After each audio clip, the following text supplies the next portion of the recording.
ఇప్పుడు మీరు చూడబోయే ఈ ప్రాపర్టీ విజయవాడ ఈడుపుగల్లండి. బందర్ రోడ్ నుండి 1 కిలోమీటర్ దూరంలో ఉంటుంది. ఇది ఈ ఫ్లాట్‌కి ఎదురుగా విల్లాస్ కూడా కన్‌స్ట్రక్షన్ చేసున్నారండి. ఇంకా చేస్తూనే ఉన్నారు. ఈ ఈ ఫ్లాటు దగ్గర నుంచి లోపలికి 1 కిలోమీటర్ వరకు వెంచర్ ఫ్లాట్లు ఉన్నాయండి. దానికి మెయిన్ రోడ్డు ఇదేనండి. ఇది వెస్ట్ ఫేసు 40 అడుగుల రోడ్ అండి. లేఅవుట్ ఫ్లాట్ అండి. ఈ కమర్షియల్‌గా కూడా ఉపయోగపడుతుందండి ఈ ఫ్లాటు. ఇది రోడ్ ఫేస్ వచ్చి 35 అండి. లోతు 66, 256 గజాలు వెస్ట్ ఫేసు లేఅవుట్ ఫ్లాట్ అండి. ఇది బ్యాంక్ లోన్ కూడా అవైలబుల్ అండి.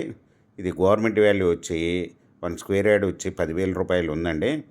మీకు ఈ ప్రాపర్టీ ఓనర్ గారు 1 స్క్వేర్ యార్డ్ వచ్చి 20,000 రూపాయలు చెప్తున్నారండి. స్మాల్ నెగిసిబుల్. మీకు ఈ ప్రాపర్టీ వివరాలు డిస్క్రిప్షన్లో ఇవ్వడమైందండి. అది చూసి మీకు నచ్చినట్టయితే స్క్రీన్ మీద ఉన్న ఫోన్ నెంబర్కి కాల్ చేయగలరు. మీకు ఈ ప్రాపర్టీ నచ్చినట్టయితే సబ్స్క్రైబ్ చేసుకొని లైక్ చేయండి, షేర్ చేయండి, కామెంట్ చేయండి.